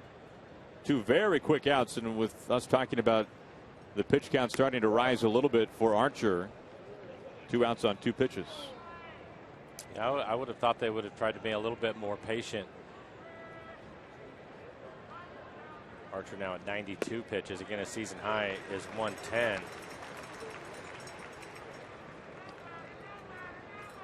93 pitches overall, 62 strikes.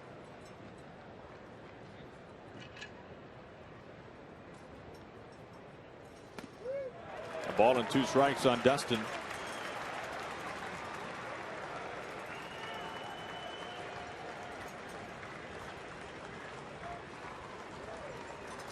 Aaron, we were talking about Felix in spring training. You had no idea with all those changes you just read that it was going to feel more like a spring training That's game. a great point. Strike 3 called to Ackley, and with that, 12 strikeouts for Chris Archer, who ties a career high. And with that, Archer has gone a season best 8. He throws only 6 pitches to get 3 outs in the 8th inning.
Chris Archer, 12 strikeouts. Now the next installment of the Mariners player poster series is set for this Sunday when the Mariners meet the Indians. It's Felix Hernandez poster day for all kids, courtesy of Aquafina. For tickets, visit mariners.com.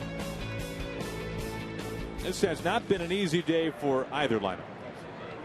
No, and it's something that we talked about after the game last night, knowing that this was going to be the matchup. We talked about it before the game. And as you mentioned, Aaron, it doesn't always work out that way, but it certainly has today. If you like pitching, you've seen a lot of really good pitching here today. Now, that was only the 76th pitch for Felix today as we open up the 8th. 95 pitches for Archer, and they have Brad Boxberger getting loose in the pen now, so I'm wondering if he's done at 95. Well, this has been one of the very best starts in the young career of Chris Archer, tying a career high 12 strikeouts.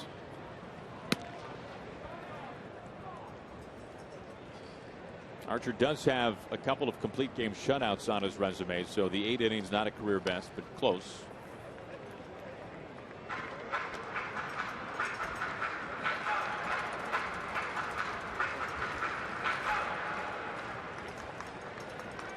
Even Archer a little impressed, maybe. He looks like he's done, too. Yeah, it does. The 1-2. And the count evens up to Franklin. 2 balls and 2 strikes, beginning the bottom of the 8th.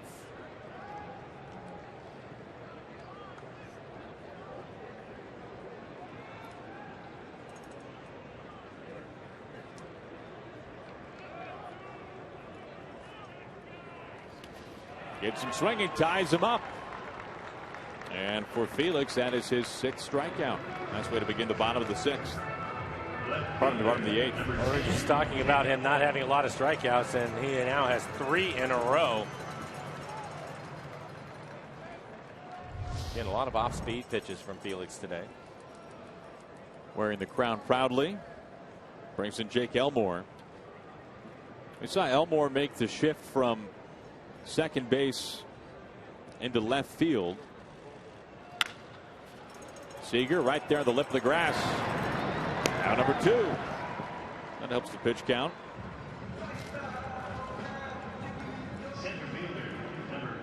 Two up, 2 down. Here comes Brandon Guyer.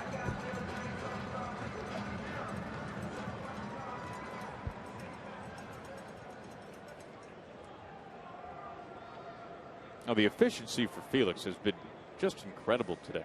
And this has been amazing. Well, all the ground ball outs and 4 double plays will certainly help that. First pitch strike to Guyer, who was last time up tried to bunt his way aboard, then broke his bat and was able to get on base at first base with an infield hit on a ball that was off the back. Really what he's doing, it's a clinic from what Rick Waits was talking to me about. It was when we were in Baltimore, and he was saying that he wants his guys to pitch to contact until they get 2 strikes, and then if you can put them away with a strikeout, go ahead. But up till then, pitch to contact, try to keep the ball on the ground. Well, this is a clinic Felix is putting on today. Hits him with a strike. Some wobbly knees there with the curve.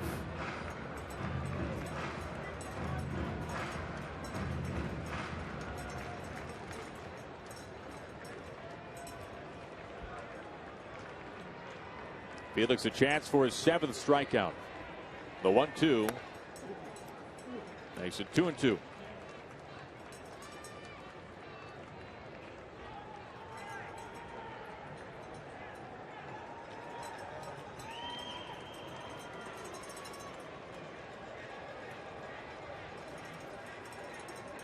Here comes the Kings' next pitch. Ground ball right there to Miller. The scoop, the toss, and 8 scoreless in the books for the King. Felix Hernandez, who continues to dominate the Rays, and he does so this afternoon from inside the Trop. We go to the 9th without a score.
Day after a brilliant start, 8 scoreless, only 2 hits.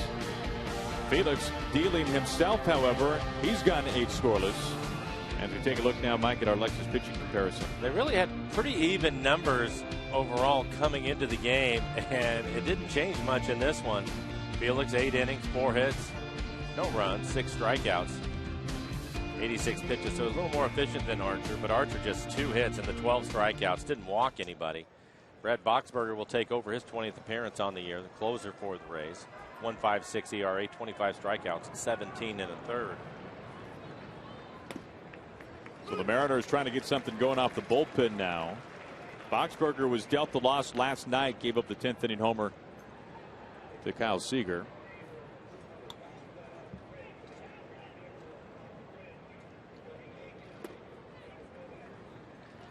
Zunino, Jackson, and Smith 9-1-2 will hit for the Mariners here in the 9th inning.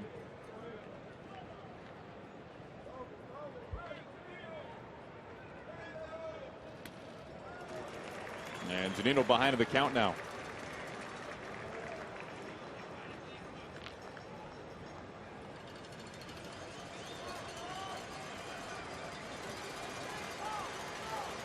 Now, 1 run will seem like about 10 in this one today, the way things have been going.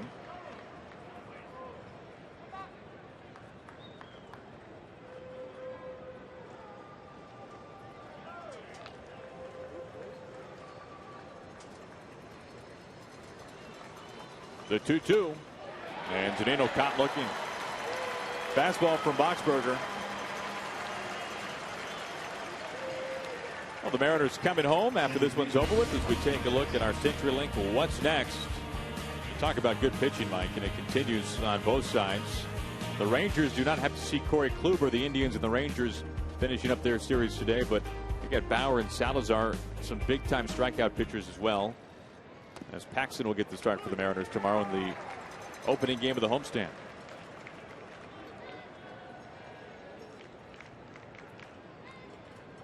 Austin Jackson with 1 out and nobody on. And he's behind quickly, 0-2.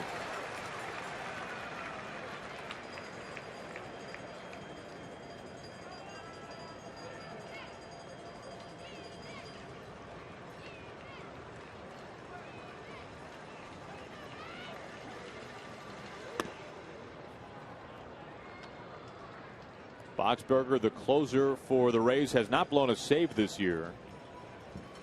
He has been one of the most reliable in that role, although we have not seen him in a save situation in this series.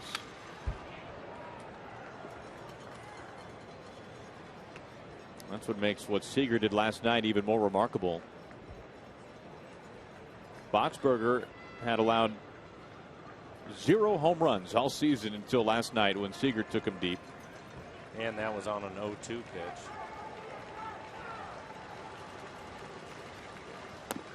And another strikeout. So Boxberger out of the bullpen, back-to-back whiffs. 2 outs for Seth Smith. MLB.TV Premium, the #1 live streaming sports service, is celebrating 13 years. Watch every out-of-market game live or on demand in true HD on over 400 devices. Real-time highlights, live look-ins, pitch tracking, and more. Every night on every device. Blackout and other restrictions do apply. Visit MLB.TV for details.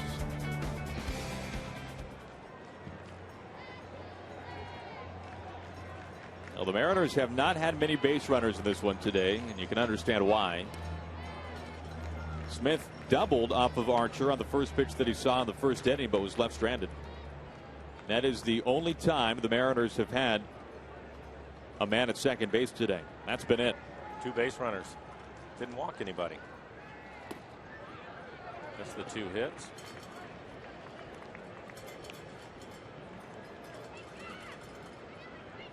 Kevin Cash handing things over to his bullpen now. And so far so good for Boxberger. But now Smith ahead 3-0.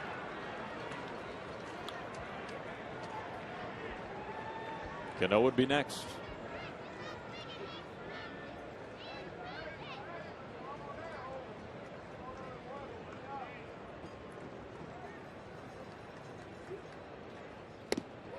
Taking a strike.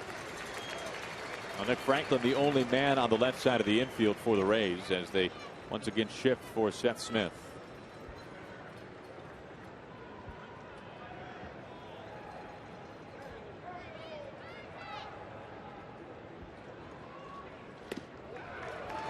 And a full count. So Boxberger has battled back. Boxberger now 27 strikeouts over 18 innings this year.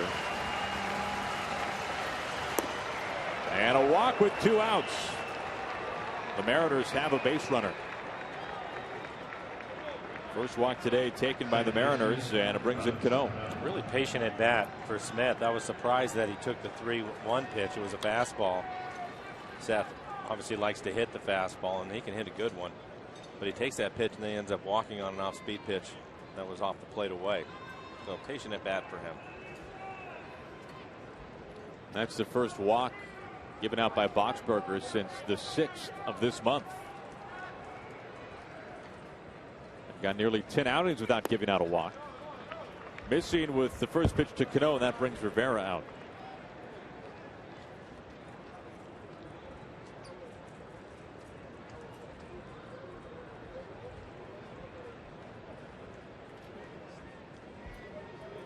Kevin Cash had a nice photo op with Lloyd McClendon before game 1 of this series. Both played in the Little League World Series. First time ever that 2 people who played in the Little League World Series managed against each other in a major league game. Is that right? So some history being made in the series.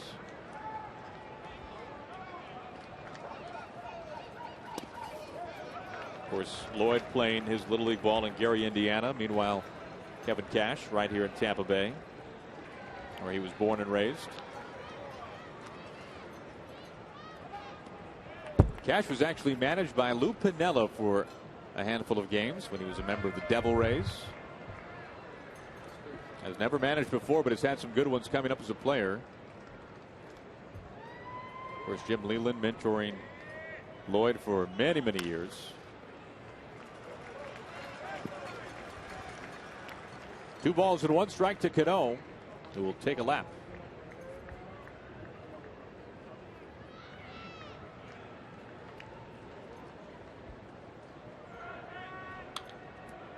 What a day for Archer. 8 scoreless, 2 hits, no walks, 12 punchouts, tying a career best.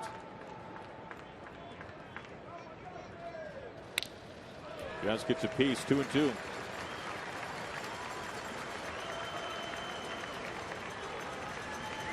Boxberger really mixing up his pitches today. We mentioned the home run from Kyle last night. It was 3 fastballs in a row, and finally hit the 3rd one out of the ballpark.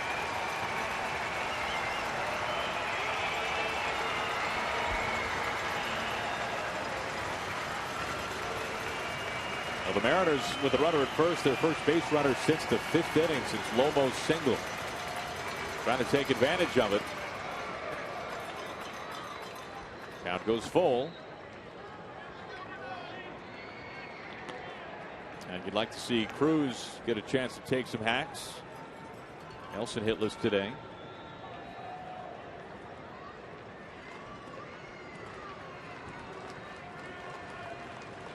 As you would guess, the outfielder's playing deep, trying to take the double away. Seth over at first base will take off with the pitch.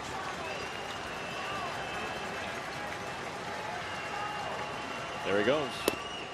Back-to-back walks with 2 outs. And the Mariners have a pretty good pulse here in the 9th inning. Trying to get something going, 2nd night in a row against the closer, Brad Boxberger. Nelson Cruz leads the club in RBIs, and he's going to go to the plate. Meanwhile, a pinch runner, Seth Smith, done for the day. Put some speed on the base paths with Chris Taylor.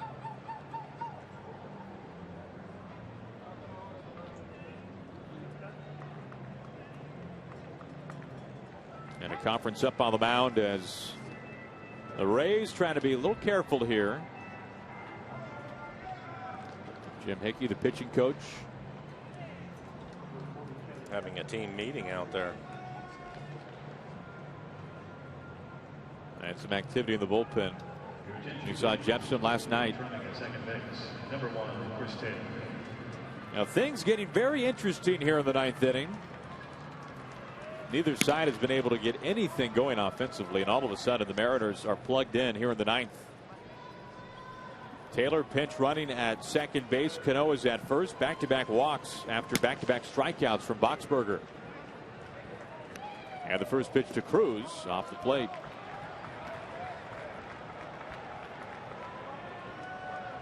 17 home runs for Cruz, tying Bryce Harper for the most in baseball.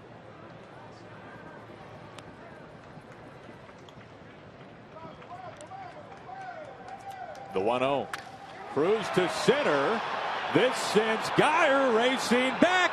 It's over his head and it's into the pool. The Stingrays will have to take cover. We've got a floater here in Tampa Bay. Nelson Cruz will touch them all. A wet souvenir inside the Trop. 3-0 Mariners.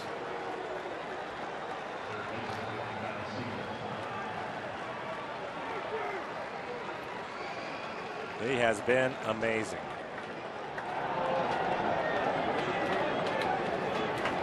That's analysis.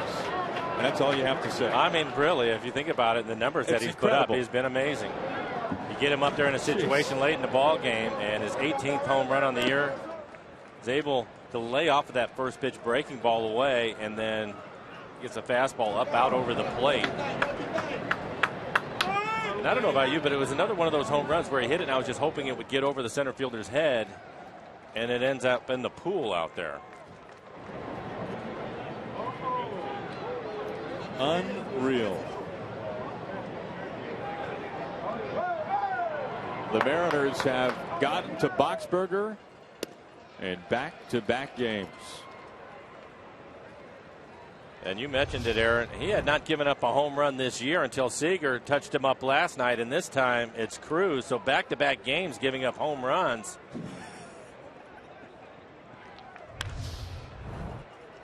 Seager pops it up.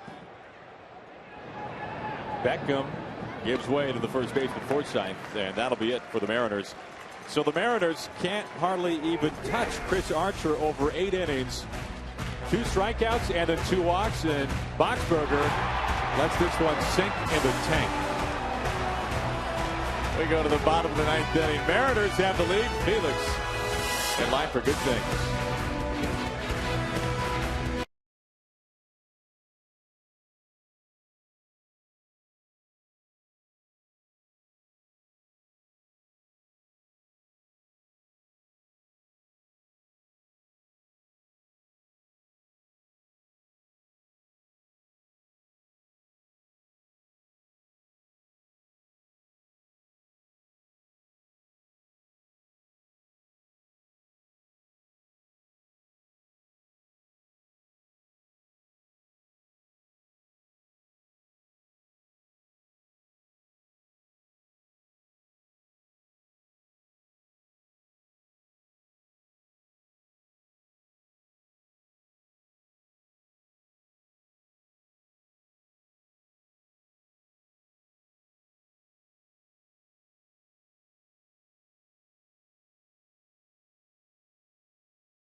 As we go to the bottom of the 9th inning, and some changes defensively. Brad Miller has made the shift from shortstop into right field, taking over for Seth Smith. Meanwhile, Taylor has taken Miller's spot at short.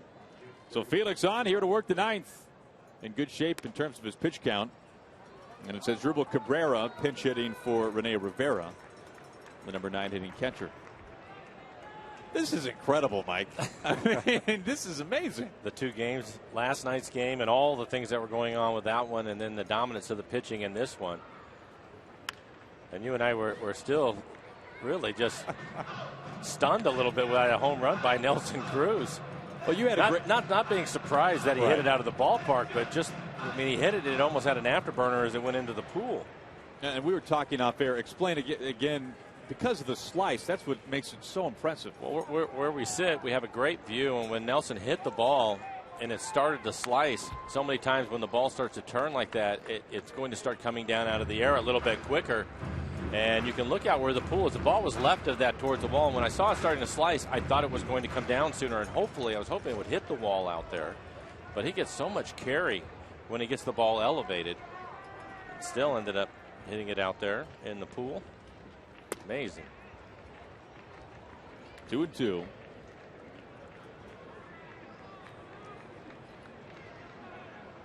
And nobody happier to see that than the guy that's on the mound right now. Now Felix had 91 pitches. This to left. Ackley is right there. Out number 1. Well, Andrew was talking about getting the ball out, and they fished this ball out, so they don't have to do that often. There aren't many who can find the pool. They're saying that Cruz guy.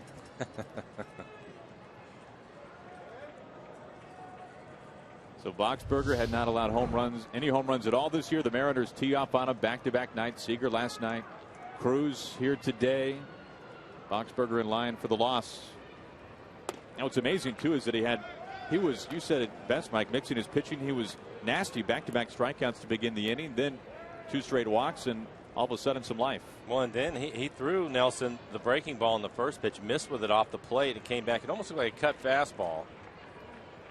And he was right on it. Carson Smith getting loose in the Mariner pen just in case. Felix now at 94 pitches, so he's in good shape with his pitch count. Carson Smith. You can see Boxberger thinking things over. Yeah, a couple of tough days for him. Well, the Mariners have not had a 3-game sweep of the Rays since '06. That was in Seattle. They have not swept the Rays here in St. Pete since 2000.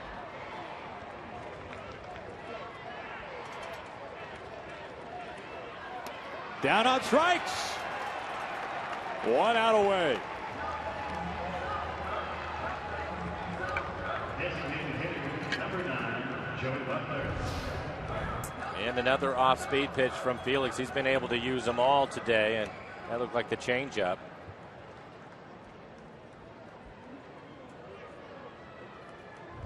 Now, Felix has not had multiple complete game shutouts in one season since 2012. Had one earlier this year in late April against the Twins. Butler takes strike 1. He's had great command of his curveball today. He's used it more than we've been used to seeing. We talked about the league hitting just .080 against his curveball. And Butler behind 0-2.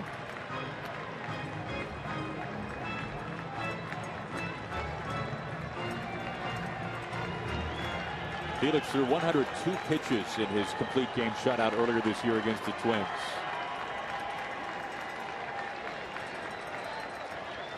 The Kings 0-2. Just missing. You can hear the faint murmurings of the on-site Kings court, hoping for a strike 3 there. Will he finish it on pitch 100? The King rocks, fires home, and Butler just gets a bite of it. Missed a good pitch, too. 100 pitches, 70 strikes. Wow.